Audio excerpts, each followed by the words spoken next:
Assalamu alaikum everyone, you're watching Sami Speaks. My name is Sami T Naseem.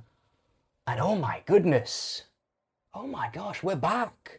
It's been 6 months, everyone. I mean, it's been over 6 months. Who was allowed for it to have been this long? I mean, we've been busy, in all fairness. We've had a lot to do from university to business endeavors to, I mean, we've been suing people, for crying out loud. We've had, we've done a lot, but nevertheless, we are back. I mean, it was only a matter of time until the show resumed, until the show returned. But now we're back, right? We're back for good, inshallah. So much has happened. So much has happened, both domestically here in the United Kingdom, but more so internationally, across the globe. And we're going to try our best to get through as much as we can today, but for obvious reasons, we're not going to be able to get through everything. And so for that reason, I can assure you that as we go on week by week, we're going to try our best to catch up with everything. But what I can tell you for sure is that what we're discussing today, very important topics. We're going to today have a look at the Markerfield by-election. And I think, I think this is an important topic, and I don't think enough people are looking at what I would regard as the most important thing to come out from this by-election. Yes, Andy Burnham won. Congratulations to him. But, if you're looking at social media, then why did Labour win? Why did Labour win? Because Labour is so hated. Labour is so despised across the country, yet Labour won, right? So we're going to have a look at that in a deeper sense, inshallah. We are also today going to have a look at the Lebanon War. The Lebanon War, which is a conflict that started around the same time as the Iran War, but it's starting to get quite a bit of traction at the moment for a lot of reasons. The Iran War is dying down. It's becoming less and less spoken about, which is a good thing. But that means that, what do? We turn our attention to what else Israel is doing, because if it's not one country, it's the other country. And then when that country's done it, we're going to get through, right? What is our featured story? Our featured story today is the Iran War, right? And I don't think there's been a better time to speak about it. I mean, we've been off however many months, but I would argue this is the most pivotal moment of the conflict. So let's get into it. The Iran War, a conflict that was started a few months ago, the 28th of February. And when we look at it today, we've had a deal signed. I don't want to call it a deal because it's technically not. It's a memorandum of understanding. This is not Trump's version of the Iran nuclear deal by President Obama. We are not, we're not there yet. And we'll see if we do get there. Hopefully we do. But that's not this. What this is it's like a temporary, it's a preliminary, it's a memorandum of understanding, right? It's not legally binding in any sense. It's not legally binding whatsoever, right? So we've got a few points laid out in this memorandum of understanding. It's very thin. I don't even think it's 3 pages, 3 full pages. It's about 2 and a bit pages. But we're going to have a look at that, right? So what does this memorandum of understanding include, right? What does it include? The first point is that there will be a ceasing of fire between the United States and Iran. Now, this is a 60-day ceasing of fire. I mean, it's nothing new. There was already, a ceasefire in place, really. So this isn't anything new. Yes, there was some bickering between the states, but it's nothing new. And this is what I'm trying to get to with this memorandum of understanding. It really isn't much new. If anything, all it does is just advantageous to the Iranians. They've just laid out points to the Iranians saying, look, we're going to give you $300 billion. That's a point in the memorandum of understanding. Who's going to pay for it? Nobody knows. And this is what I mean. It's not legally binding. It's an agreement which can be broken at any time. But they are claiming they're going to give the Iranians some reconstruction reparations in $300 billion paid for by perhaps the US, perhaps the Gulf countries, perhaps a mixture of both. But it's woolly, right? It's woolly. It's not concrete whatsoever. The concretized deal will come at the latest in 60 days, and that is if it does. And that's the memorandum of understanding. It's nothing new. It's not a deal. What else does it include? It includes a 60-day ceasefire clause. It includes $300 billion reparations. It includes $12 billion in frozen assets to be given back to the Iranians. It includes taking off the sanctions off Iranian oil. I mean, it includes. I mean, this is the only thing that's advantageous to the United States, is that they are going to open up the Strait of Hormuz. The Iranians are, right. The US is saying open up the strait. The Iranians have said that, yeah, we'll do that. The US lifts their blockade.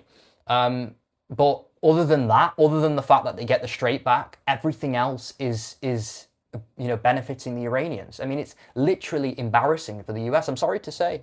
I wouldn't say this if it weren't true. I'm not here to be a spokesman for the Iranians. I mean, I've got so many grievances with the state, but the reality here is that the US has been it's turned into a laughingstock, with all respect. I quite like the US. I'm very interested in the US, the system there, but they have done a terrible job. This is perhaps the biggest fumble of, I don't even want to say Trump's political career. It's probably the biggest fumble of his entire life, including the bankruptcies, including all of his mistakes, including the marriages. It's quite literally the biggest fumble. And what's interesting about this, because we haven't got a lot of time today, but what I definitely want to get into is the fact that, are we seeing a decoupling? Could this actually be worth it in the end? Could it be, could it be beneficial to not just the United States, but the globe, but the whole world as a whole, right? Because if you have been following any type of publication, the New York Times, for instance, you will have seen that many figures in the Trump administration, even outside the Trump administration, they're speaking back to Israel in a way that they haven't been doing the past few months, or really the past few years, the past few decades. They are saying, J.D. Vance is on a book tour at the moment, and he is quite literally telling the Israelis, calm down. He's telling them to calm down. He's saying, listen, right? He's saying, we're the boss, we're the people in charge, we're the people funding you. You're going to Lebanon. What are you doing there? Trump says, why are you knocking down an apartment block every 10, 15 seconds, right? There's not Hezbollah in the apartment block, so why are you knocking it down, right? Why are you killing 4,000 civilians in not even 3 months in Lebanon, which we're going to get to in a few minutes? And even Hillary Clinton, even outside of the administration, she's saying, look, I was pressured so much as Secretary of State by Benjamin Netanyahu, by the cabinet ministers in Israel. What we're seeing at the moment is potentially something groundbreaking, something I never thought I would see in my life, never mind my young years, right? And I hope, inshallah, this could be a breaking point. They could press the US's buttons to such a point that the US says, we can't do this anymore, right? We can't do this anymore. We're supposed to be the world superpower, the world police. And the reality, the fact of the matter is, the US and Israel are not comparable. The US is bad. I completely agree. But they're not comparable in the sense that Israel is so much worse than the US. They're so much worse. The US goes into Iran, does a 3-month conflict, kills civilians, I will give you that, and it's horrendous. Whether they're Shia, Sunni, 160 in a school, right? 120 schoolgirls, 40 teachers. This is diabolical, I'm sorry to say. But out of the whole 3 months, that is the biggest story, right?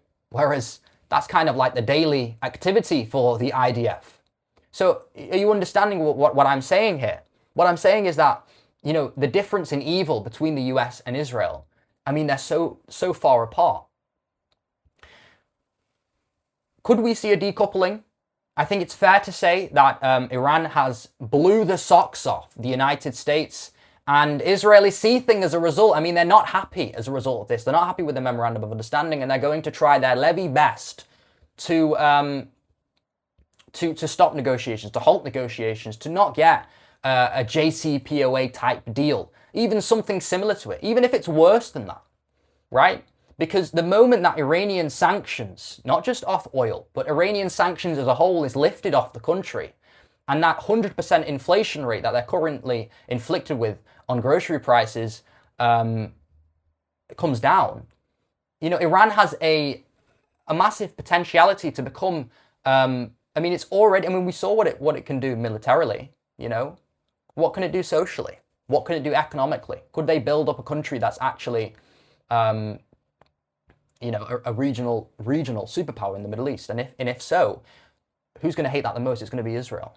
Israel doesn't want competition. But we can't speak about this all day. If there's more breakthroughs, we're going to have a look at it. Iran has fundamentally won this war. And Israel is becoming unhinged. It was already unhinged. But Ben-Gvir, Smotrich, Benjamin Netanyahu, they're becoming unhinged, right? And could that mean in a decoupling and a breakup between lovers, the US and Israel? Inshallah. May Allah make it so, because it'd be great if that was the case. The Lebanon war, very similar, but worse. Hezbollah is not like Iran, you know. Iran does fund them, but they're not comparable. They're not similar. They're very dissimilar in that Hezbollah cannot go toe to toe with the IDF, and we're seeing that. We're seeing ground invasions in southern Lebanon, up to the Litani River. I mean, that was the buffer zone. They've extended the buffer zone. So it was about. It's about double the land area that is currently occupied by the IDF in parts of southern Lebanon, even eastern Lebanon, and the southern suburbs of Beirut. I mean, all of these regions are being occupied. Injury, death, suffering, amputations. All of this is being inflicted on the wider region. I mean, the 8th of April, Black Wednesday. 350 people killed in one day by the IDF. This is why the US is decoupling from Israel. This is why we're seeing what we're seeing, and maybe it's just to at least stand a chance in the midterms. But I think the US looks at this and says, you know, we have to at least make the media, you know, make it seem like we are, you know, we're not okay with this, because no one in their right mind could be okay with this. What we saw in Gaza, genocide, we're now seeing in Lebanon. 4,000 killed in not even 3 months, right? 4,000 killed in not even 3 months. These are the facts of the case. These are the facts of the conflict, right? Southern Lebanon, like I said, there was a buffer zone up to the Litani River. That buffer zone has been doubled now, right? It's moved up at least. You know, double the space. It's been moved up.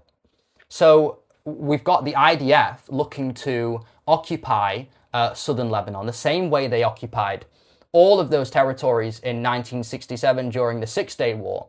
We're now seeing that in southern Lebanon. And when you actually look at it, as bad as the Israelis are, they haven't formally annexed, they haven't formally took, you know, land since 67.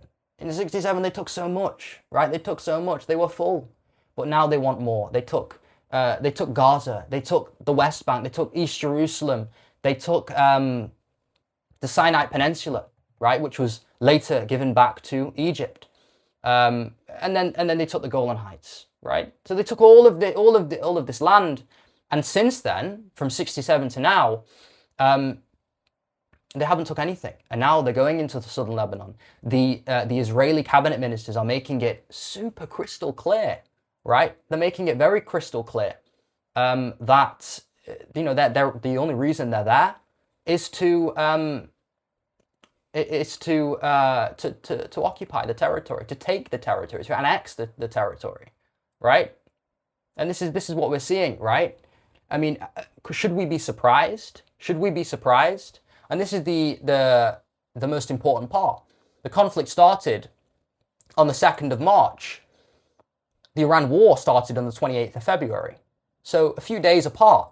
And while everyone had their attention on Iran, Israel were killing upwards of hundreds of people in just a week, right? In just a week's time, right? And that is now, like I said, a 4,000 death count, not counting injury, probably in the tens, if not hundreds of thousands, right? The most important part, obviously that's terrible, they're mainly Shia diaspora in southern Lebanon, but nevertheless, when we see children die, whether it be in Gaza, whether it be in Palestine, in Sudan, it's terrible to see, right? It's terrible to see, because all children are innocent, but the IDF, the Israelis do not seem to see that. I mean, Ben-Gvir gets on Twitter. Ben-Gvir, right?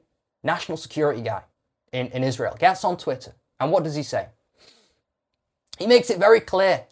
He says that, you know, for one Israeli mother that is killed, this is actually on his Twitter, by the way. You can have a look at it. It's not even deleted. They're making it crystal clear for us how emboldened they feel. One Israeli mother equates 1,000 Lebanese mothers. So if Hezbollah goes into northern Israel, as they did, they went into northern Israel, they struck northern Israel, that's when Israel retaliated on the 2nd of March. When Hezbollah go into northern Israel and they strike and they hit an Israeli mother, they now have to kill 1,000 Lebanese mothers. They're making it clear. They're literally saying that our lives are more important than yours. That's what they're saying. As far as I'm aware, when Hezbollah hit northern Israel, there was no deaths from that, as far as I'm aware. So, you know, the tweet doesn't even make any sense. Hezbollah goes into northern Israel, right, and doesn't kill anyone. So therefore, they go into, they create a buffer zone, they extend the buffer zone, and they've killed 4,000. I mean, that doesn't make any sense, does it? That's not comparable. And it's the same thing, October the 7th. Oh, you know, a few hundred people killed, and now that equates 70,000. I mean, that's comparable, right? No, it's not. It's not comparable in the slightest. So what we saw in Gaza, we're now seeing in Lebanon. And the funniest part about this, the thing I'll end on, is that what Israel did is they struck, I believe it was the 14th of June, they struck Beirut, right? Not a region that Hezbollah is, not the southern suburbs of Beirut, central Beirut, right? The capital. They struck the capital. Why did they strike the capital? Hezbollah's not in the capital. It's the same thing with the West Bank. Why are they striking in the West Bank? Hamas is not in the West Bank. Why are we seeing thousands of death? Hundreds of children died, right? Dead.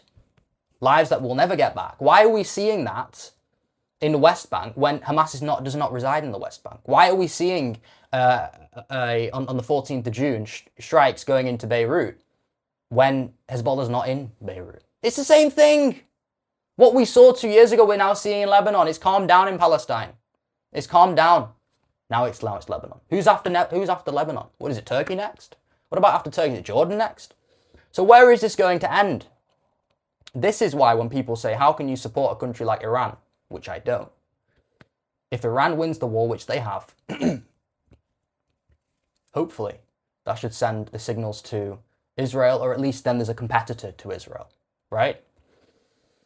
Who's willing to stand up against Israel. But the only reason they hit Beirut was because they wanted to, firstly, diminish the chances of a deal or an agreement being reached between the Iranians and the United States, right? And then two, they want to test Iran's buttons. Iran says, if you hit Beirut, if you hit Lebanon again, we're gonna send strikes into northern Israel. And they hit Beirut. And Iran sends strikes into northern Israel. So, I mean, there's so many regional actors in all of this. We've really gone over it the entire conflict from Iran to Lebanon now. I mean, what we can see is that perhaps this conflict will die down too. I mean, we don't want to see in the tens of thousands of suffering, but we'll see what happens, right? If Iran are a man of their word, I know obviously they are very, emboldened at the moment because of the success that they've had, in going up against the US. So we'll see what happens there. But, whether it's Iran, whether it's an enemy of ours, there's no greater enemy of ours than Israel. And that's just the fact of the matter, right? Whether it be Hezbollah, the Houthis, I mean, these are not particularly good. Iran, not particularly good, but they're not even close to Israel in the current conflicts that we're seeing today. In the current, not in the past, in the current. Right, what are we going to discuss last? Right, something that is not as emotional, not as it's important, but not as an emotional. It doesn't pull the heartstrings the same way the previous topics do. The Markerfield by-election happened a couple days ago, and what did we see? We saw Andy Burnham, quite a popular politician. He won in Markerfield. He won by quite a substantial margin. I believe it's about 50 to 60% of the vote he won, so a comfortable majority. Now, the funny thing about this by-election is that there were obviously there was a Reform MP running, there was a Restore MP running, there was a Green MP running, and neither of those had success, right? I mean, the Reform MP, I think, maybe got about 20 to 30% of the vote, and the Restore MP didn't even get 10% of the vote. What does this tell us? What does this tell us? Because, yes, the election is important, but what's more important than the election? What's more important is that if you look on social media, you would think that if we had an election tomorrow, that the right-wing parties would win, not by a comfortable margin, but by a supermajority, right? It would be a landslide. It wouldn't even be close. I mean, if you go on Twitter, for instance, you look at Restore Britain's post, I mean, they are getting millions, if not tens of millions of views on each post, hundreds of thousands of engagements on each post. They are smashing it online. But the reality is that social media does not equal real life. It does not equal real life. And what does this tell us? When we see these people and they say such and such, and they're so confident and emboldened on the social medias, right? The boomers, they're so emboldened, they say such and such. But when it actually comes to voting, what happens, right? I mean, they are the demographic that should be voting. They're the elderly, right? It's not the young people that should be voting. And we have a by-election, and Andy Burnham wins, right? I mean, the Labour MP wins, right? So, what are we trying to get at here? What we're trying to get at here is that you would think that Reform is slightly less radical than Restore. Restore's a bit further to the right, although in my opinion they're still not. I mean, people do try and levy the accusation that they are here to deport anyone and everyone who is coloured or is of a certain religion. They're going to get rid of. That's not the policy of Rupert Lau. He's made it clear that that's not the policy. If you're a citizen, you're going to stay here. But the followers don't think that. The people that donate to these parties, they don't think that. They think that if I vote for this guy, I can truly, get someone into office that can implement my agenda. What's my agenda? I want every single person that doesn't look like me gone. Right? That's what I want. That's what I want. No, yeah, we'll get rid of the illegals. Yeah, but we want to get rid of everyone. Rupert Lau doesn't think like that, and that's not what Rupert Lau's policy is. That's not what Nigel's policy is. But we're dealing with quite uneducated, quite unintelligent people. With all respect, with the greatest of respect. I mean, you see the march. I mean, the march happened, the UTK march led by Robinson, and you see some of the sites. I mean, there's like 3 of them, and I'm sorry to say, but I see them and I think there's probably not even an average IQ shared between them. You add their IQs up together, it probably doesn't even amount to 100. That's the type of intelligence we're dealing with. But nevertheless, you add Restore's vote, you add Reform's vote, it still doesn't equate the Labour vote. So what am I getting at here? I'm getting at this. Perhaps Markerfield, a majority white area, right? A majority white area. Reform and Restore, never been as popular as they are today. I mean, they're new parties, but the right-wing sphere, never been as popular, as loud, as emboldened as they are today. And what do we see? You add their vote up together, even if they had a coalition, they still wouldn't win. Social media isn't real life. When we see Henry Nowak, which, you know, is a big enough story to discuss on its own, but it's obviously terrible what happened. It's disgraceful what happened. It must be condemned, of course. But any reasonable person looks at that and they say that, okay, and what? I'm sorry to say, but, you know, what does this mean? Does that mean we get rid of anyone brown, or we get rid of anyone Muslim? We get rid of anyone? I mean, it was a Sikh guy. We get rid of all the Sikhs. I thought the Sikhs were on your side, right? So there was another one, another attack in Belfast, I think, too. And you know, people look at, the average person looks at this and they don't blame immigrants. They don't blame, you know, coloured people who are citizens here. They don't blame that. Would they want restriction on immigration? Yeah, they would want that. But the reasonable person today, the reasonable voter today in the UK is intelligent enough, is smart enough to decipher the difference, right? To decipher the difference. These people, very emboldened, very confident, very cocky on social media, right?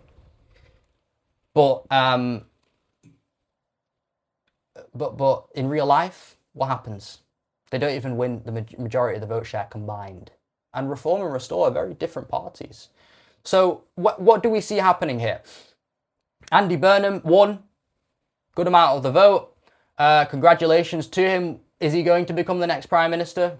Who knows, right? I mean, if you were to look at the betting markets, I'm sure they would tell you that he is going to be the next PM. I mean, I couldn't imagine it. Imagine Andy flipping Burnham up there on the world stage with Trump. You know, at the G7 summit, Trump's there, and